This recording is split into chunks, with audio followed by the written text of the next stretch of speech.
groups of members present, I declare the motion as amended passed. Members' motion with no legislative effect. Ms. Eunice Yong's motion on actively exploring Hong Kong's new economic growth points. 3 members will move amendments to the motion. This council will proceed to a joint debate on the motion and the amendments. Later, I will first call upon Ms. Eunice Yong to speak and move the motion. Then I will call upon Mr. Michael TIEN, Dr. Hoey, Simon Lee, and Ms. Maggie to speak in sequence, but they may not move the amendments at this stage. The joint debate now begins. Member who wish to speak, please press the request to speak button. I now call upon Ms. Eunice Yong to speak and move the motion. President, I move that the motion on actively exploring Hong Kong's new economic growth points be passed. We are experiencing ongoing changes in the global economic landscape. There are different challenges. We need to actively identify and foster new drivers of economic growth while consolidating the strengths of our traditional industries. We also need to deepen our collaboration and connection with international markets in the mainland. In the 2024 policy address, the chief executive said clearly that we would identify new drivers of the economic growth: commodity market, gold market, shipping, logistics, loop area, INT, and so on. All these were mentioned in the policy address. I believe there is more to the new drivers of economic growth, including INT, space economy, halal industry, professional certification services, financial innovation, green industries, cultural and creative industries, and the sports industries. All these have immense potential. With policy support, I believe these industries will be developed in a buoyant manner. I'm not going to go into details into all these sectors. Therefore, I will focus on the space economy, the halal industry, as well as INT. I believe INT is very important, especially when it comes to AI. This will support the upgrading and transformation of different industries. AI is developing in leaps and bounds in our country. AI brings a lot of convenience to members of the public.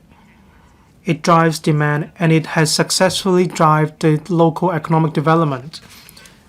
Cyberport, Science Park, and universities in Hong Kong have launched a lot of different AI-related projects. Say through the commercial data interchange and the Project Cargo X Expert Group, we leverage on data to promote financing and loans to enable the UST to set up a research-cum-teaching medical school. We also have a lot of different AI projects. All these efforts are worth our support. But if we want to develop new drivers of economic growth in a more targeted manner, the government needs to focus on researching into the AI-related technologies required for different industries. They should do so in a targeted manner. This will be conducive to the upgrading and transformation of different industries. That's why we need to attach importance to INT. In addition, the halal industry is worth our attention as well. It is an important driver of economic growth. There are over 2 billion Muslims in the world. There is burgeoning and great demand. That's why I asked the government in an oral question about the export figures of the halal industry in the past 5 years. The figure is from 2.7 billion Hong Kong dollars in 2020. This figure rose to $5.5 billion in 2024, with an annual growth of 19%.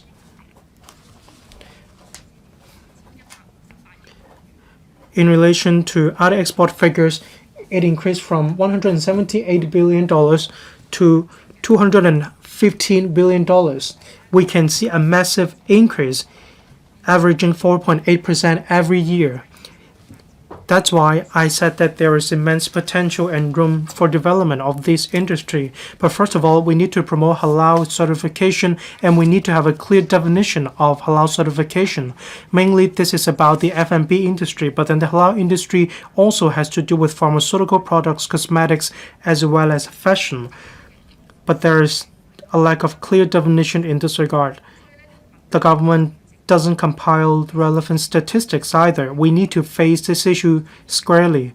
There's a lack of unified standards when it comes to halal certification, hence the more cumbersome and complicated certification procedures as well as its high cost. That's why we need an authoritative halal certification, and there should also be clear ordinances and rules and regulations when it comes to the halal industry. There should also be a standardized regulatory regime in order to protect the legal rights of the halal industry. We need to stay connected to the world when it comes to international regulatory regime so that we can give full play to our role as a super connector. We also need to give full play to our strengths of international legal system in order to help mainland enterprises to export halal industry to different countries. In relation to the space economy, aerospace industries were driven by the government. Now, there was a switch from the government to the market. Low orbit satellite market shares have increased from $15 billion to a total of $180 billion in 2035. We can see such a significant demand. Aerospace or space economy covers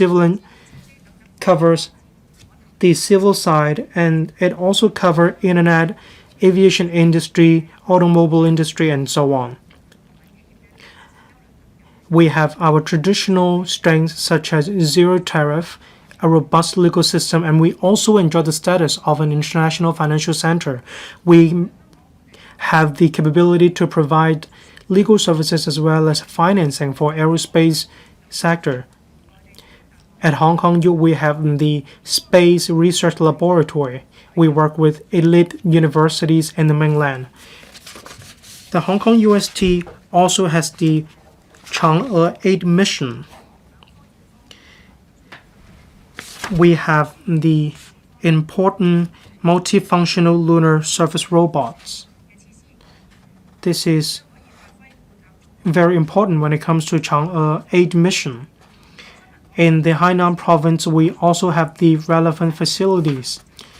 This is an example of having the staunch support of our country. In the policy address this year, it mentions promoting the space economy as well. We need to identify new drivers of economic growth. We also need to draw reference from overseas jurisdiction as well as Luxembourg. We need to draw reference from the demands arising from space economy, such as the legal sector, financing, insurance, R&D, and so on. When it comes to orbit satellite, track assignments, and so on, all these don't have a standardized standard. The Global South recently has seen significant development when it comes to positioning or global positioning. If we can develop this area, we can definitely capitalize on our space economy and help technologies to be exported to overseas countries from the mainland. Geopolitics are getting more and more complex. There is keen competition when it comes to technologies and trade. We need to consider consolidating our institutional or traditional strengths. We need to ensure the relevant economies to continue to develop robustly with our strong support of our country. In relation to other industries such as stablecoins, they are worth our attention as well. Green industries are the global trend. Renewable energy, waste management, all these are being developed. When it comes to cultural and creative industries, busking, street performances, pop music, all these are very important areas. I look forward to hearing from members, and I also hope that the administration will attach greater importance to these industries in order to identify and foster new drivers of economic growth. I will submit. And I propose the question to you that Ms. Hoi-yan's motion be passed. Mr. Michael TIEN. Deputy President, we face a great challenge today. Where are we going? For the way forward, we are faced with a tight fiscal position. More importantly, our pillar industries cannot support the long-term development of the city. We have seen multiple news reports of company closures. I haven't really seen anyone thrive in the traditional industries in the past few years. I used to work in such industries, so I know. They often have to borrow money, and the government is also borrowing money. We need profits tax to actually make sure we can have a sustaining government.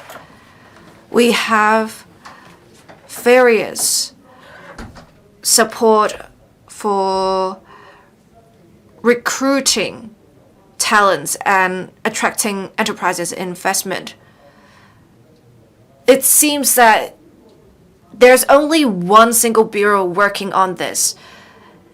I think there should be interdepartmental coordination and there should be KPIs set for each bureau that on top of their work portfolio, they need to try to attract enterprises investment, such as for the Longkou Tan development, we have in the government's plans the development of a smart and green industrial port.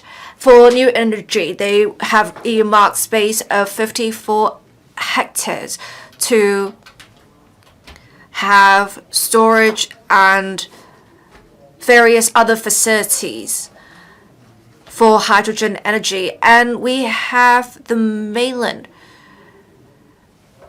actively developing hydrogen. So with this base, can we act as a springboard for mainland enterprises to get in touch with overseas companies? We have a thriving recycling industry in the mainland, and we have significantly increased municipal solid waste disposal in recent years, so the landfills are seriously burdened. Why not support the recycling industry? With the Longkou Tan project, we should attract more companies from overseas to do recycling in Hong Kong. We also have 47 hectares reserved for the construction industry in Longkou Tan.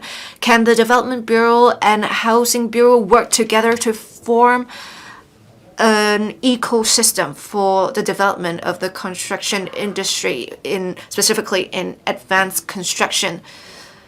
Can we also have an ecosystem set up for biotech?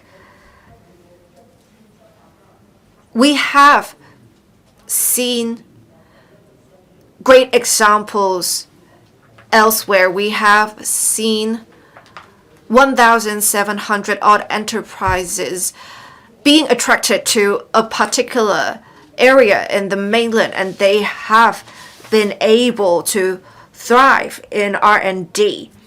So we can see if we do that, we may have ludicrous economic benefits. Due to time constraints, I may not be able to finish this, but I want to talk about education as well. During the pandemic, we have seen many aided schools making use of smart education platforms. There is great potential to be tapped into. We should have developers such as a famous US developer, Duolingo, to come to Hong Kong to have bilingual education tools developed, such as for STEM subjects. We have also some enterprises actively looking into expanding into Hong Kong. These are great profits tax resources. It is about tapping into these opportunities, playing the role of super connector and super value adder. I hope that all bureaus will work together to attract enterprises and investment instead of just talking. Thank you. Dr. Simon Lee. Thank you, Deputy President. Thank you, Ms. Hoi-yan for proposing the original motion. The motion is quite comprehensive. It is about leveraging on various advantages of Hong Kong, but with changes in circumstances. We need some new impetus. We need a new way forward. We need to think about the logic, the positioning, strengths of Hong Kong, how we're going to use the support of the motherland. It is only with a change in such logic that we can have breakthroughs. We need a new understanding. Instead of just bringing in enterprises and investment like before, we also need to think more about helping mainland companies go global. If we leverage on our advantages in finance and trading, etc., as well as try to bring in capital and enterprises, we have been doing well. But we need to, as I say, help mainland companies go global.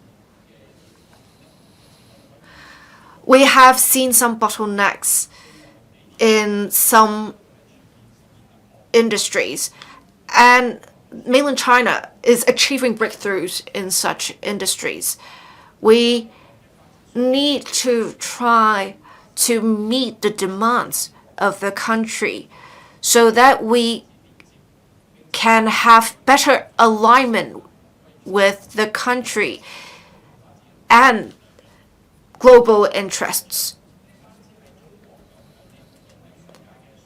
China has a desire to integrate into the world, but in the opposite direction, we've also seen the world trying to integrate into China's developments as well. So we can be a hub for globalization for the country. The great opportunities brought about by this will be tremendous. We need to seize the opportunities, gain a new understanding of the situation, and try to write a new chapter for history. However, there is more we have to do. We need to have regard to our capabilities, try to meet the needs of different industries. Finance has always been an industry in which we have an edge. We have only been trying to coordinate developments, but now with multiple breakthroughs, stable coins, central bank digital currencies, etc., we need to strive to be standard setters and bring about financial innovation. On AI, we can do more in AI governance. We can formulate the relevant standards. On life technology, we are now moving into a stage where we should realize outcomes. It is about how we can make such outcomes align with international standards. So we can see all of these factor into how we need to change our school of thought in a way. We need to develop new concepts and a new logic in order for Hong Kong to make greater contributions. I speak in support of the original motion, and I hope members will support my amendments. Ms. Maggie Chan. I speak in support of the original motion and other amendments proposed by other members. I urge members to also support the amendments proposed by me. I think the pet economy is important, and it consists of many different areas. According to Bloomberg database figures, in 2025, the scale of the pet economy in Hong Kong will exceed $300 billion US. In a few years, it may exceed $500 billion US. The European and American markets are the major markets, but we have seen great expansion in Asia, each year increasing by 30%. We have also seen figures in the mainland. The pet economy scale exceeds 300 billion renminbi. We have the number of pets exceeding $120 million. The pet economy is also thriving in Hong Kong. The scale of pet economy in Hong Kong is about 6 billion Hong Kong dollars. And it shows how we have great opportunities to tap into, not only locally, but globally. R&D is important. The City U Vet School has received recognition from other places and has signed an agreement with Nansha Institution for vet cooperation. We should build on such foundations to have more industry cooperation to realize such R&D outcomes. I have specific suggestions to make. We should have R&D lead industrial development. We should deepen cooperation with the mainland, apply for patents, and enhance competitiveness of R&D outcomes in the mainland. We should also try to leverage on our testing and certification advantages to form standards on treatments and pet feed. We should strive to become standard setters. We should also hasten the realization of R&D outcomes to have commercialization of feeds, to create internationally recognized brands, to help quality mainland products go global. In the mainland, pet owners are high spenders. We should tap into such potential. We should relax restrictions for pets to enter restaurants. We should relax the relevant legislation so that we can have alfresco dining areas for pet owners. We should also have a 3-tiered system. We can have traditional restaurants that do not allow pets at all. The second tier being pets can enter such restaurants, but they will not provide food suitable for pets. The third tier would be food will be provided to both humans and pets. This should help encourage spending on pets. We should also have the restrictions on public transport relaxed. We can have more routes that are pet friendly on buses and MTR. We should also form a network of businesses that are pet friendly to generate more economic activity in the pet economy. As long as we have policy coordination, we can develop the pet economy to be a new economic growth point. I so submit. Undersecretary for Commerce and Economic Development. Deputy President, I thank Ms. Eunice Yong for the motion. I also thank Mr. Michael TIEN, Ms. Maggie Chen, and Dr. Hoey Simon Lee for the amendments. President Xi Jinping, General Secretary of the CPC Central Committee, delivered an important speech during the two sessions on the 5th of March this year. He called for efforts to safeguard the foundation of the real economy, speed up the transformation and upgrading of traditional industries, and strengthen and expand strategic emerging industries. The SAR government has been supporting our country's strategic direction. We've been leveraging our advantages of having the strong support of the motherland while being closely connected to the world under one country, two systems. As we strengthen our traditional industries, we're actively exploring new economic growth points to enhance our competitiveness and international influence and play the roles of super connector and super value adder. Today's motion is in line with the policies of the government. So how can we do better in these areas? First of all, we must deepen international exchanges and cooperation. We will continue to leverage our unique position to connect with both the mainland and the world. And at the same time, we will further tap into the emerging markets and the global south. Apart from the regular funding schemes and support measures, we've been working hard to create favorable conditions for businesses in Hong Kong to explore emerging markets, and we're also attracting businesses and investments. We're working on three major fronts. First, strengthening regional cooperation. We've been forging economic and trade cooperation with the ASEAN, the Middle East, and regions along the Belt and Road. In March last year, we signed a free trade agreement with Bahrain. We've also largely finalized the negotiations on an investment promotion and protection agreement with Qatar. We are now exploring the signing of FTAs with Saudi Arabia, Bangladesh, Egypt, and Peru. At the same time, we'll liaise with members of RCEP and lobby through various platforms and venues to strive for early accession to RCEP.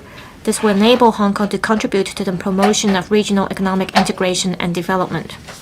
Second, building a high value-added supply chain.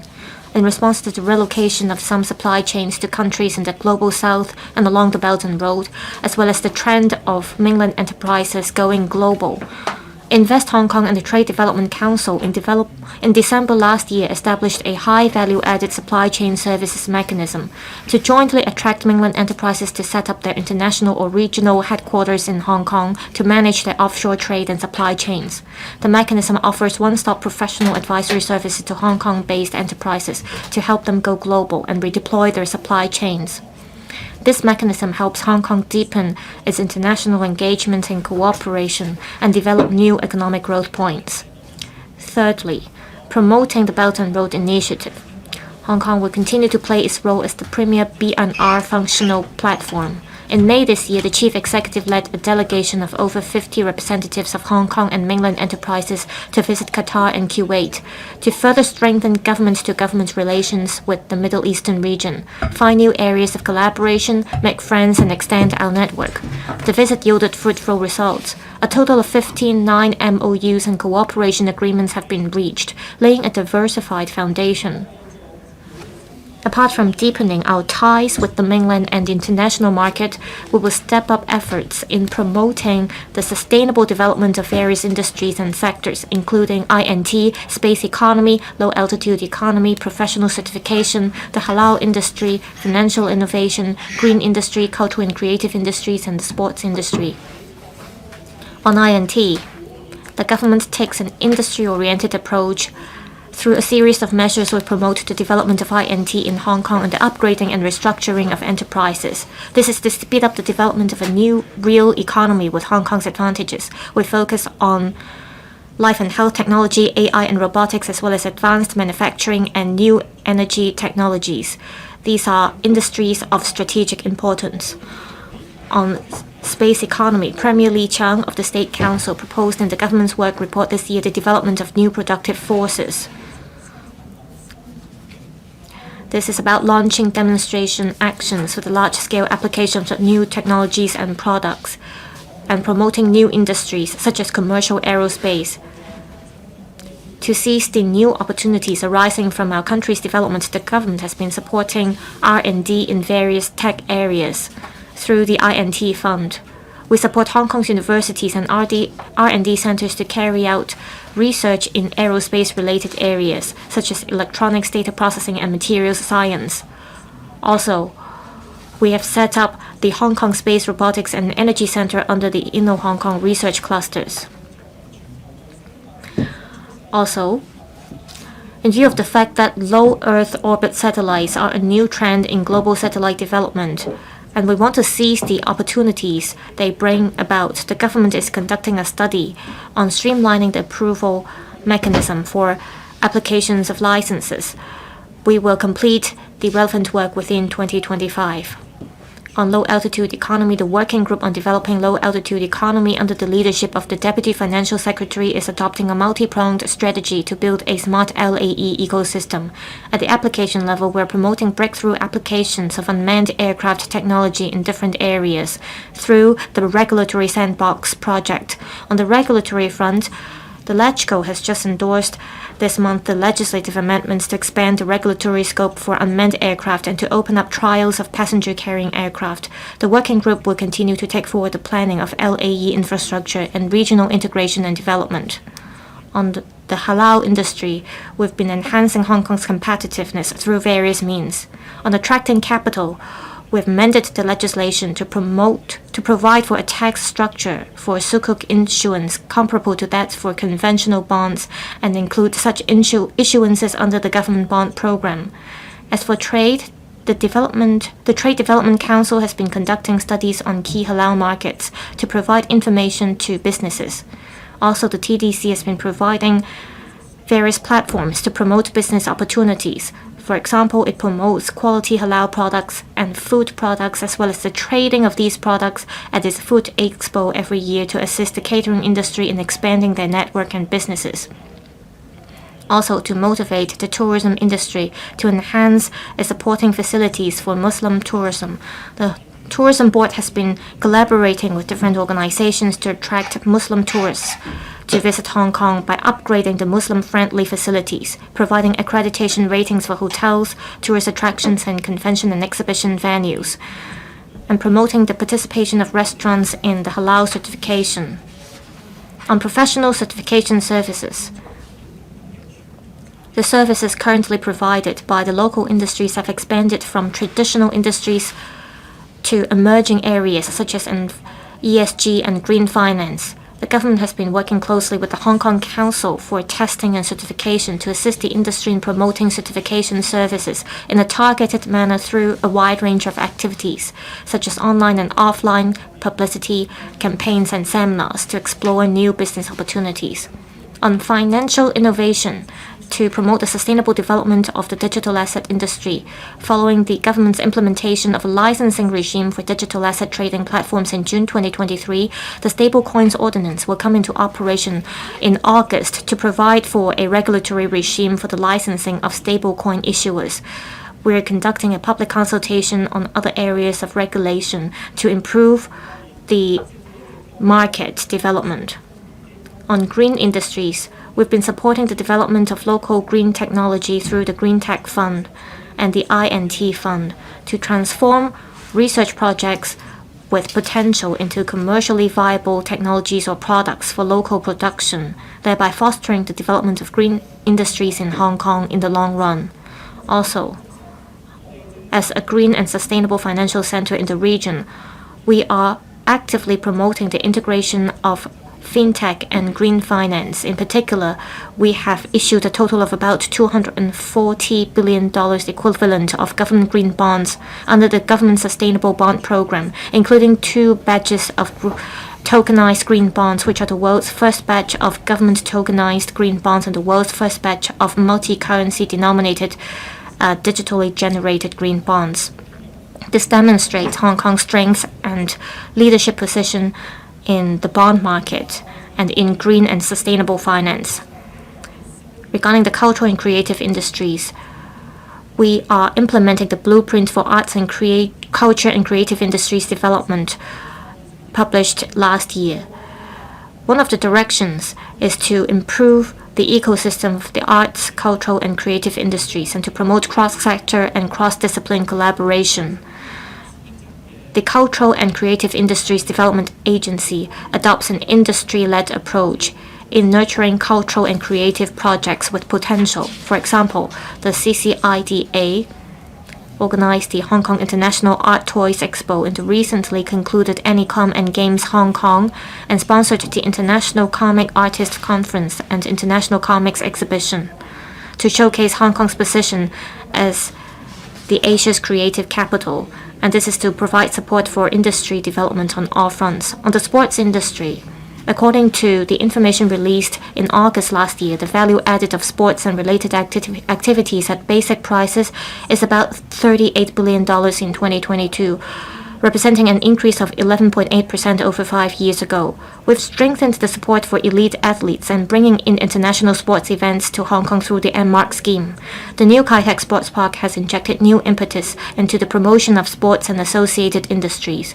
While promoting the overall development of sports in Hong Kong, it drives the development of related industries such as entertainment, performance, and tourism, thus playing a positive role in promoting the development of sports and an industry and boosting the economy. This motion covers a wide range of areas. The relevant government bureaus and departments will work together to create an environment conducive to promoting economic growth. We will provide the right policies and the right environment. We welcome valuable suggestions and views from members. I will carefully listen to members' views afterwards. In my concluding remarks, I'll give a detailed response. I so submit. Thank you. Mr. Ambrose Lam, we are experiencing changes unseen in a century. We need to capitalize on our principle of one country, two systems. Hong Kong SAR passport and our mobile phones are our strengths as well. We can play the dual role of superconnector, and this will lay a foundation for the development of international financial center and international trade center. We can play the dual role of bringing in and going global, but we need to first of all understand our own issues. We need to embrace our future. We need to conduct reforms. In the past 180 years, we were only connecting to the West. We don't know much about Southeast Asian countries. For the halal industry, high-end shipping industry, or innovative green energies, professional services, say lawyers, we don't have a good understanding of these industries. We need the government to take the initiative to conduct reforms. We need to fare better in training together with the higher education sector. We cannot let the market curtail academic freedom or autonomy. These are simply excuses.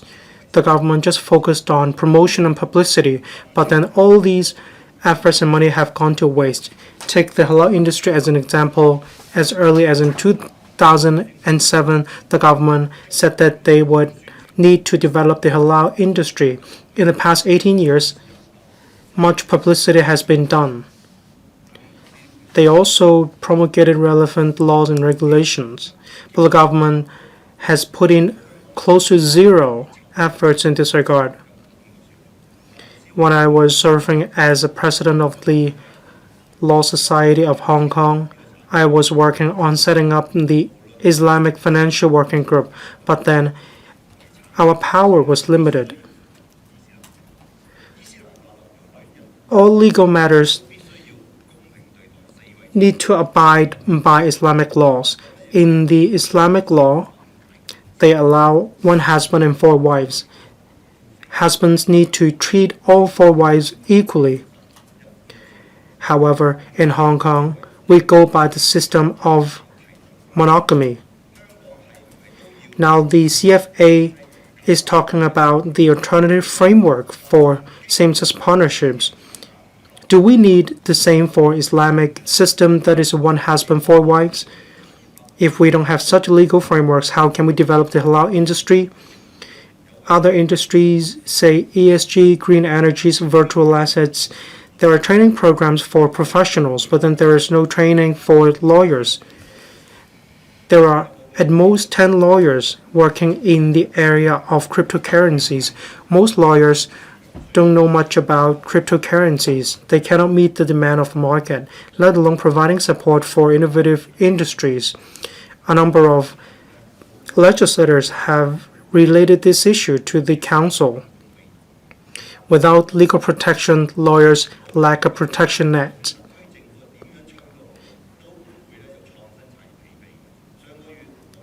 This doesn't facilitate the development or promotion of industries focusing on innovation.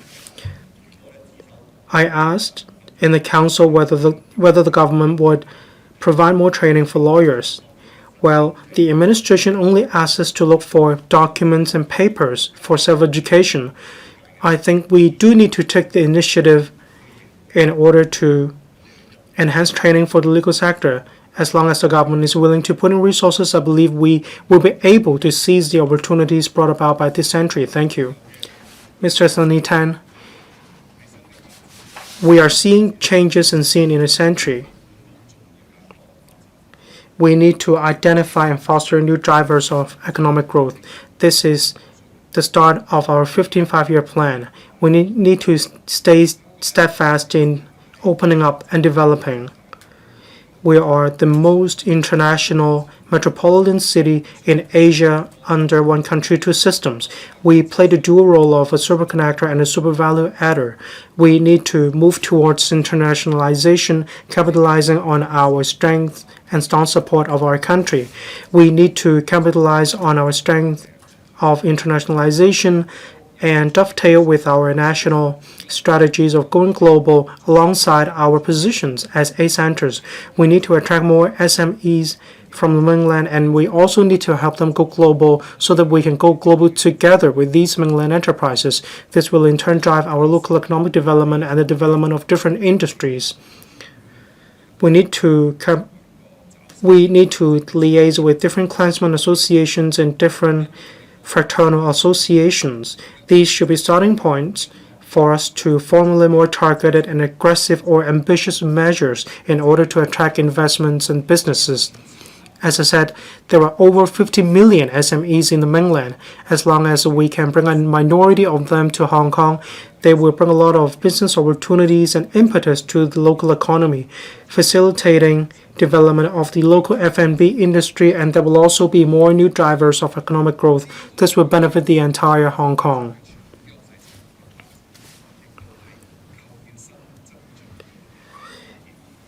We need to develop our traditional industries, and this is also one of the important areas when we develop new drivers of economic growth. Take the manufacturing industry and textile industry as an example.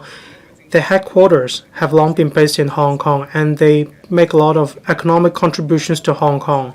We need to work on R&D, standard, certification, professional services, so that we will consolidate our strength as a platform for companies to go global.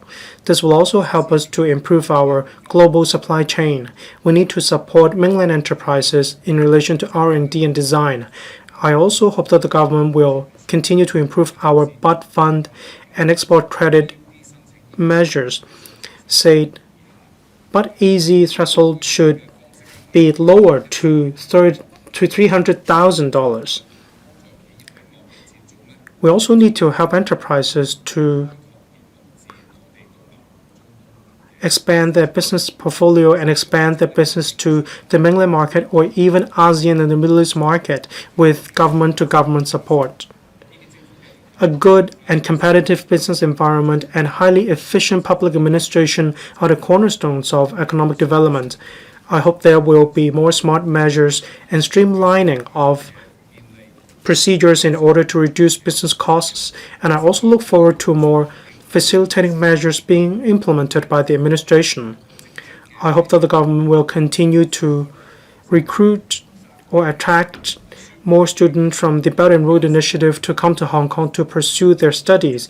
We should also attach priority to local employment first in order to solve the local manpower crunch. Mega events economy is also one of the important drivers of economic growth.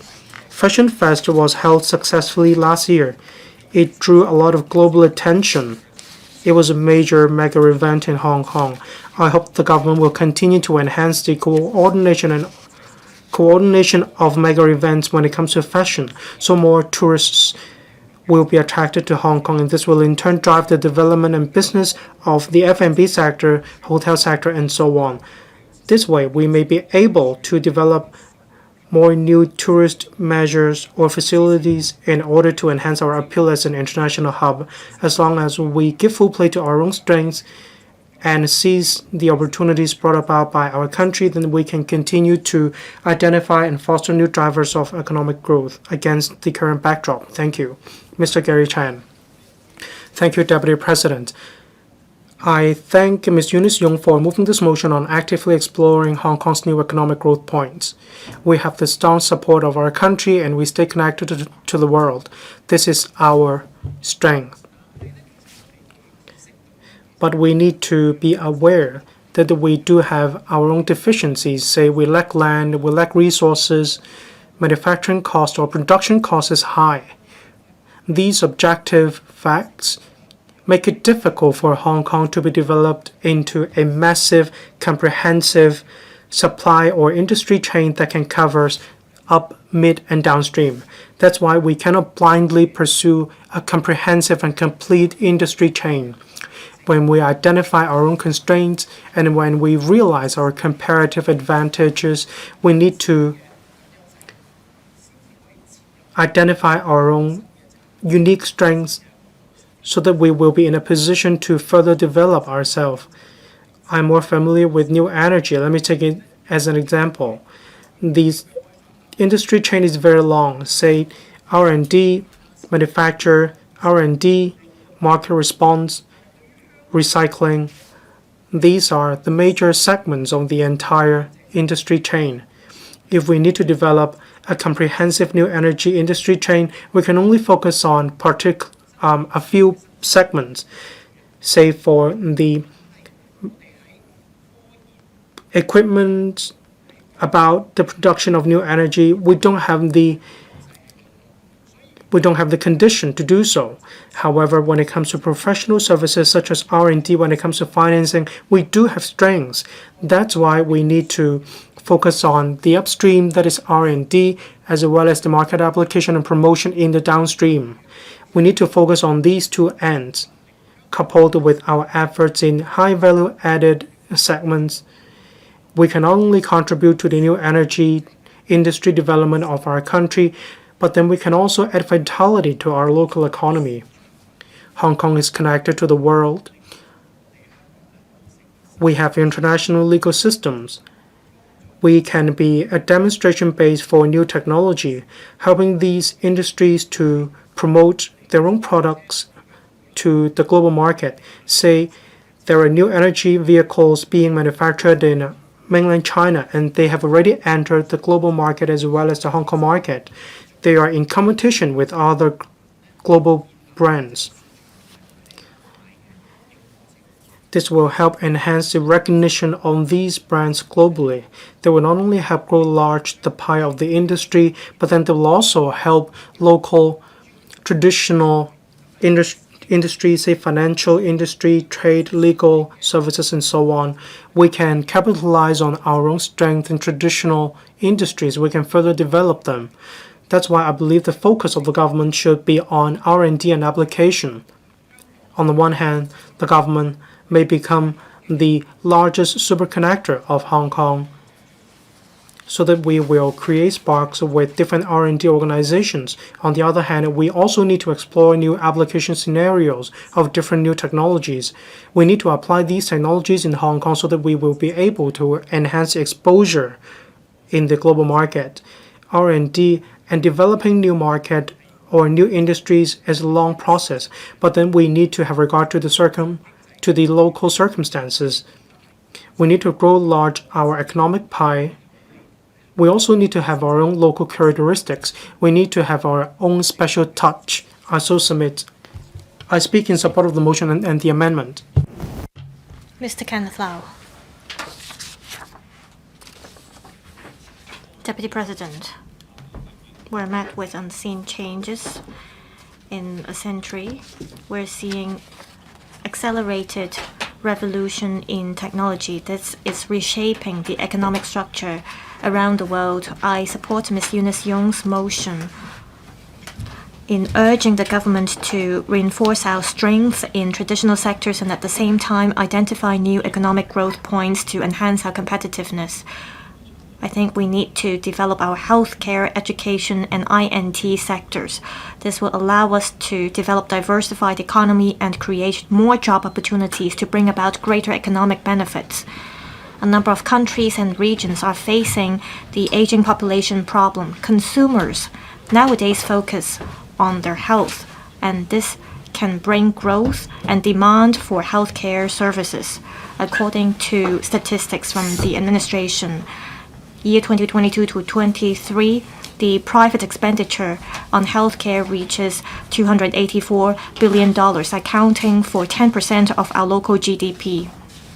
The healthcare industry is huge. The SAR government should formulate a comprehensive strategy integrating healthcare and tourism. We should explore with the mainland authorities to roll out tax concessionary measures so that we can promote healthcare and tourism. We should encourage the relevant industries to roll out packages and services.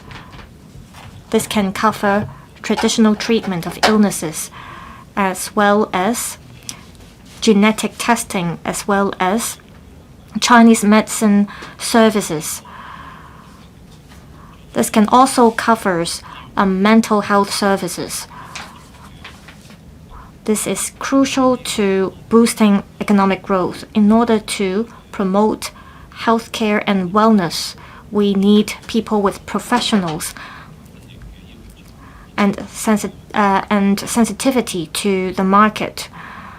And we should work with the education sector to create complementarity. According to the Education Bureau, the 8 UGC-funded universities, there are over 17,000 non-local bachelor degree students. This is about 23% of the local students in terms of the number. Non-local students can make our schools more international.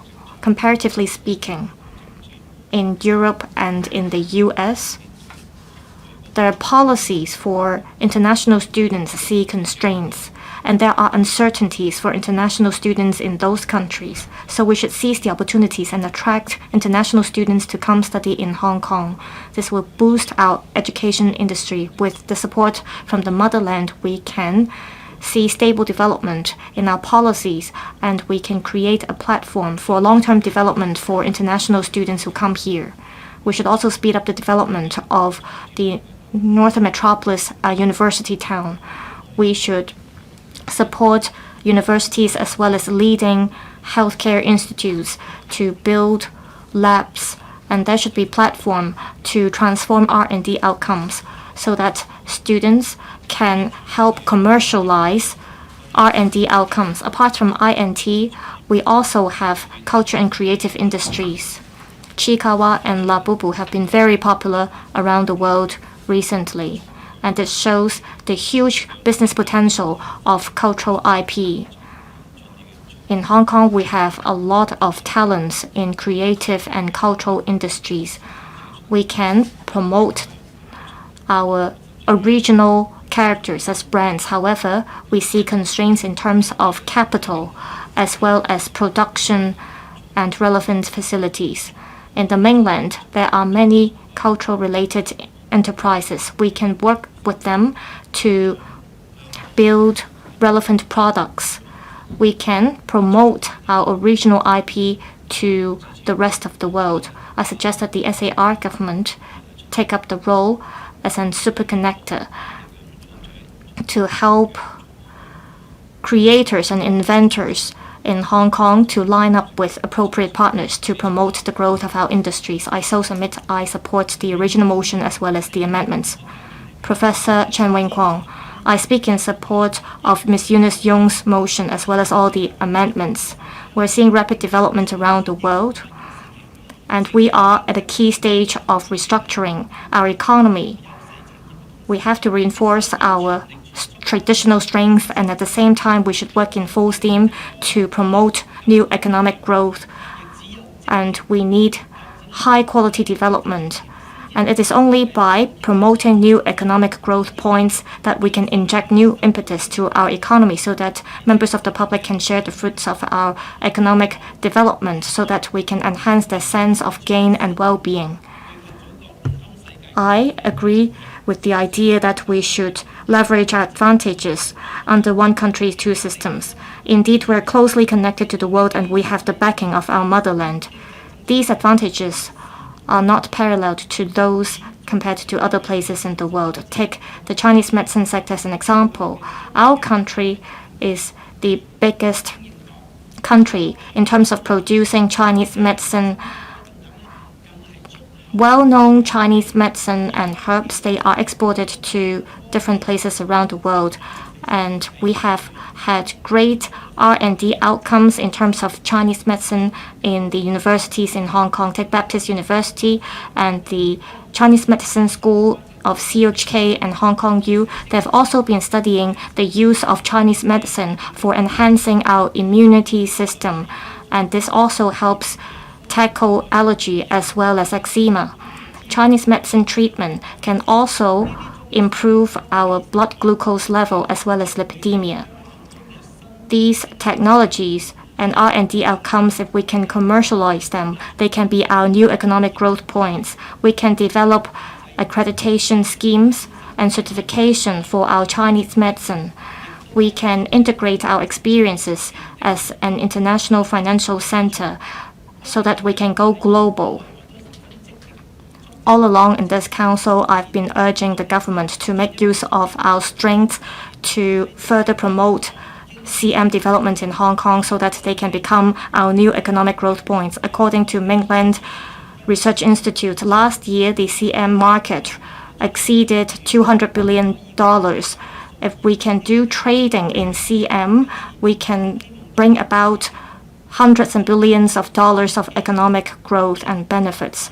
We should seize the opportunity and speed up the upgrading and transformation of the CM sector so that the CM sector can become our new economic growth point. At the same time, we can help mainland CM enterprises go global. We have numerous advantages, but the economic landscape is changing rapidly. Opportunities may vanish soon. So apart from expanding our new economic growth points, we have to work in full steam in opening up our markets in order for us to ride on the opportunities. While we have so many strengths and advantages, if we cannot make use of them in time, we will miss out on the golden opportunities. We see fierce competitions. The mainland and other places in the world have been pursuing economic growth as well. While we keep thinking and we're hesitant about riding on opportunities, we will miss out on the opportunities. So I hope the SAR government, while identifying new economic growth points, it can be determined and it can be swift in taking actions. In the original motion as well as the amendments, a number of emerging industries are listed out. I think they present huge potential. I hope the SAR government will take the initiative to promote economic development and identify new economic growth points. We need policies to promote these industries, to stimulate the diversified and high-quality development of local industries. I so submit. I speak in support of the original motion. Professor William Wong. Deputy President, I speak in support of Ms. Eunice Yong's original motion on actively exploring Hong Kong's new economic growth points. In early April, with the tariff war, we see fluctuations and volatility in the global economic landscape. The four major pillars in Hong Kong contribute to 50% of our GDP. With pressure from the external environment, we need to identify new economic growth points. On this, we should, based on our unique advantages, identify new growth points. I have the following suggestions. First, AI. AI is a key driver of new productive forces. The SAR government in recent years have set up the AI R&D and supercomputing center. It has set up the Inno-Hong Kong clusters and platforms. It has also built the R&D Institute. At this stage, the government is working in full steam to promote the vertical application of AI at different levels in terms of public affairs, law enforcement, social services, as well as infrastructural development. We are making use of AI to boost efficiency. This is also to optimize resource allocation and reduce government's expenditure. The first large language model in Hong Kong will be announced within the year. The government should encourage the finance sector, legal sector, healthcare, and tourism, which are the major industries in Hong Kong, to make use of the large language model. There should be a free platform for industries' use to promote technology, inclusion, and popularization. This is to also lower cost. In one of the oral questions today, I suggested that we should make use of large language model. AI vertical development will be the global trend. Second, new energy development. In the INT development blueprint, new energy is one of the strategic industries in Hong Kong. It is also one core areas for the Inno-Hong Kong clusters.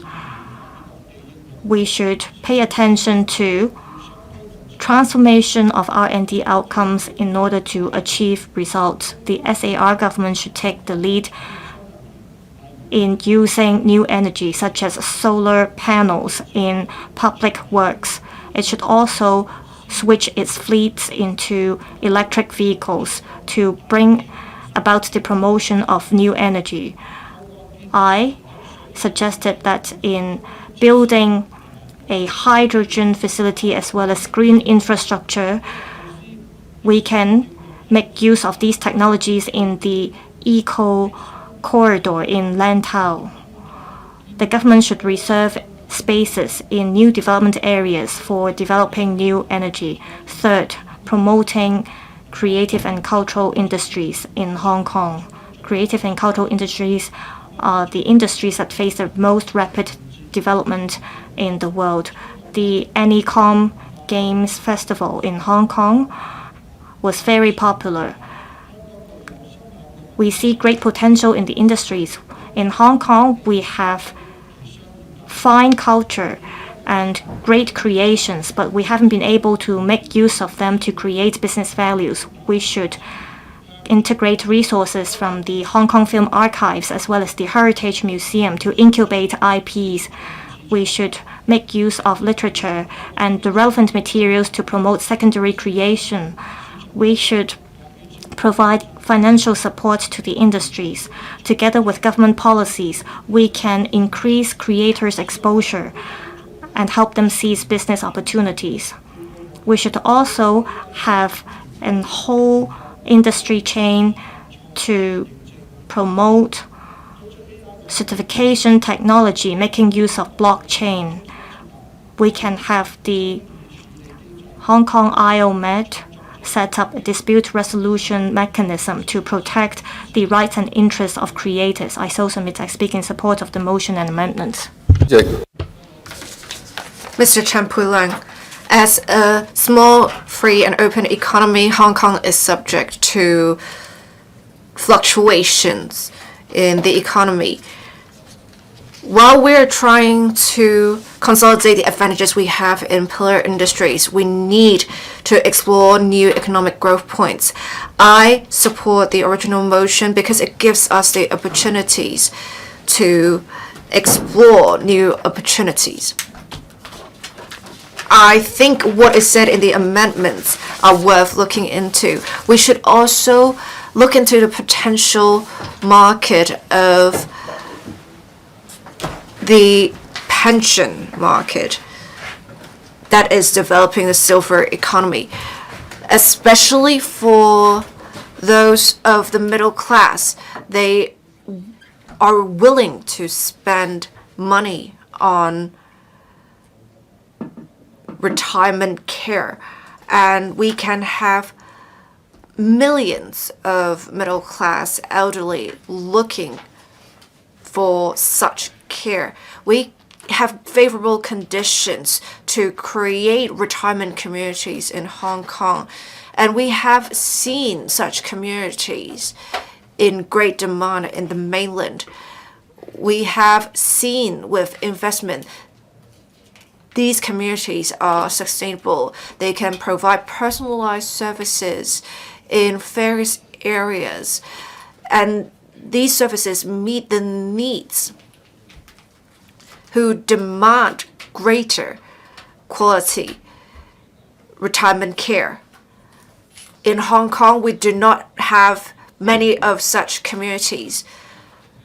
Locals can retire in the mainland, but the elderly in Hong Kong are more used to the circumstances of Hong Kong. So if we can develop such products and services in Hong Kong, it will bring about great economic benefits. The high-end retirement communities will need resources, land, manpower, and other resources. The Northern Metropolis will be a good place for starting such communities. We have the university town already in the Northern Metropolis. We can also have a retirement community space. We can reserve space in the blue-green ecosystem cycle so that we can provide a better environment for retirement care for such communities to develop. We also need more care professionals to take this forward. We should first have accreditation framework so that we can recruit talents from the mainland and have mutual recognition of qualifications to ensure the quality of retirement care. We should leverage on the advantages of the Northern Metropolis to develop retirement communities in Hong Kong. It is important to find new economic growth points. We also need to consolidate the status of Hong Kong as an international financial center.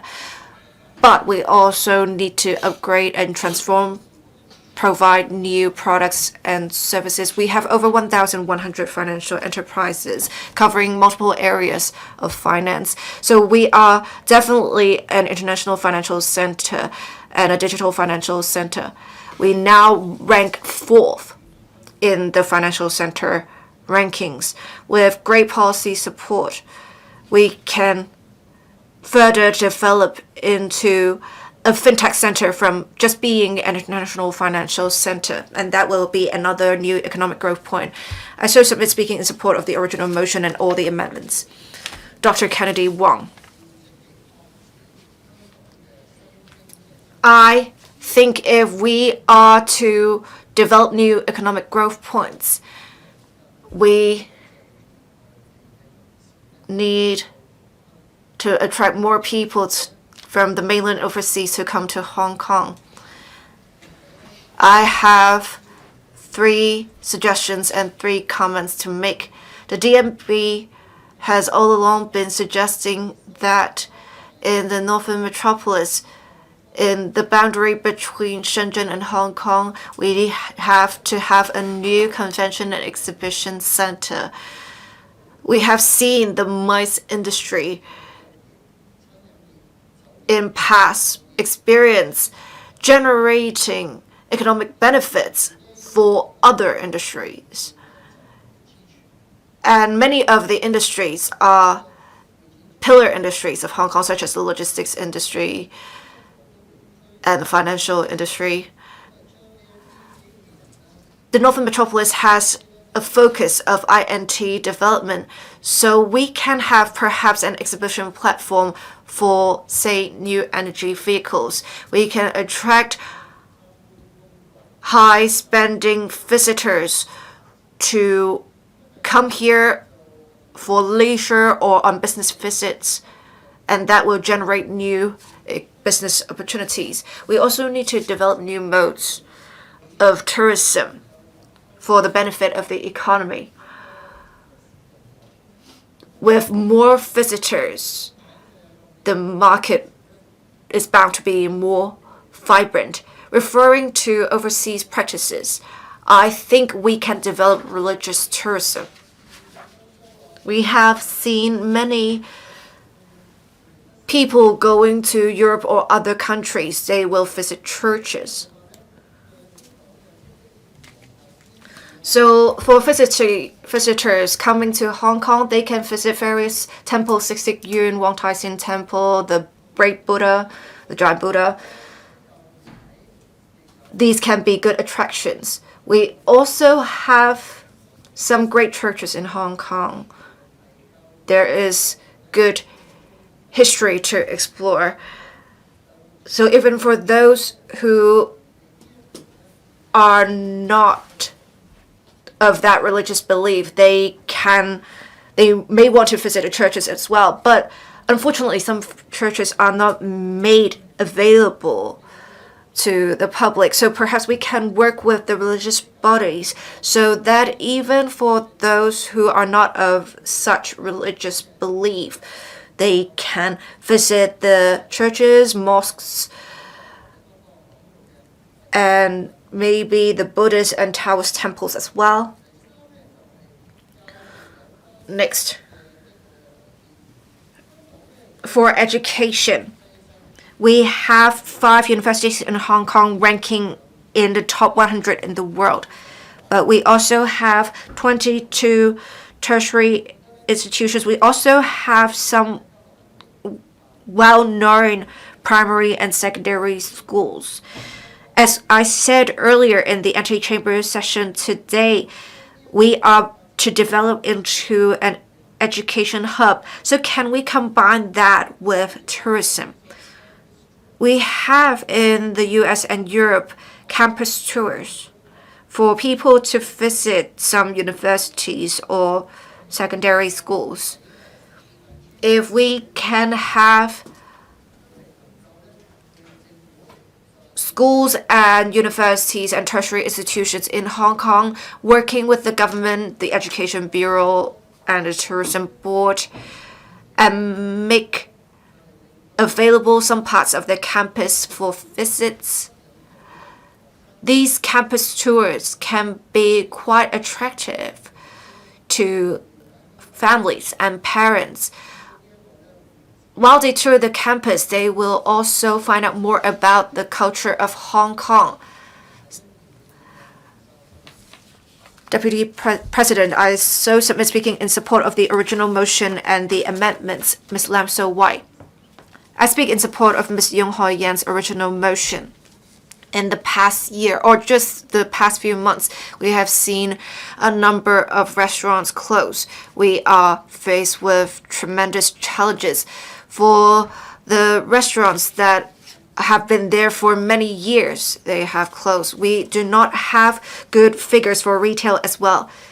In May, we only have $31.3 billion in value, and it's a 2% increase. It is the first reversal of the trend for a long time.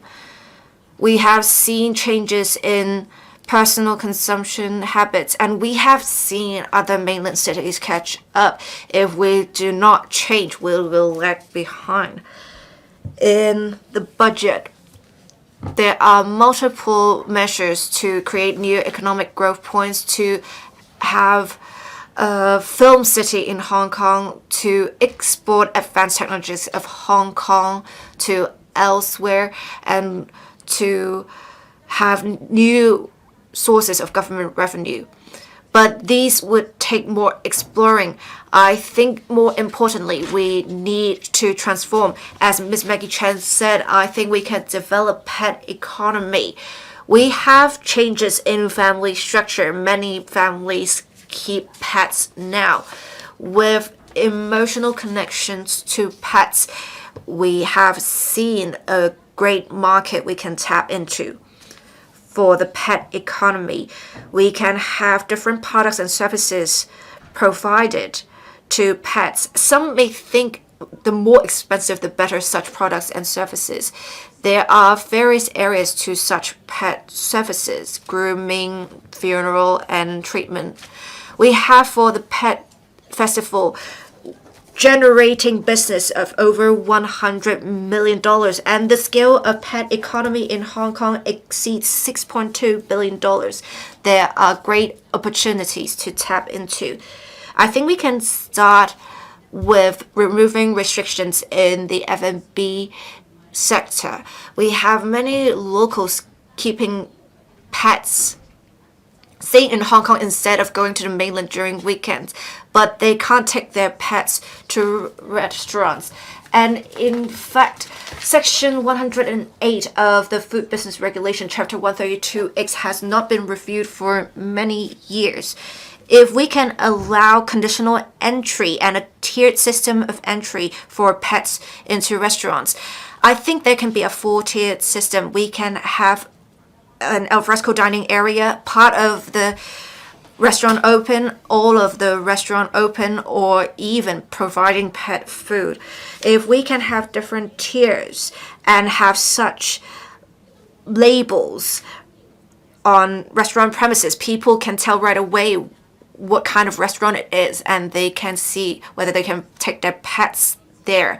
In fact, I received support of over 9,000 citizens and 300 odd restaurants that include Pacific Coffee, Boone's Coffee, and a famous restaurant chain. We have 11 shopping malls and hundreds of pet shops supporting my proposal, and we have seen there is agreement for restaurants to be open to pets and have more merchants take part in pet-friendly practices. And this is an important part of developing pet economy and benefiting the economy as a whole. Developing the pet economy does not only meet the cause of citizens, it also creates new economic growth points. We have seen pet cafes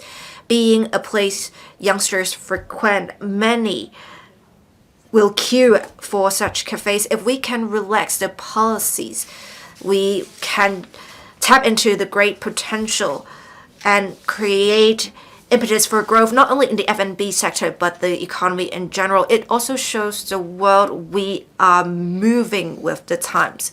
I so submit, President. I now suspend the meeting until 9 a.m. tomorrow.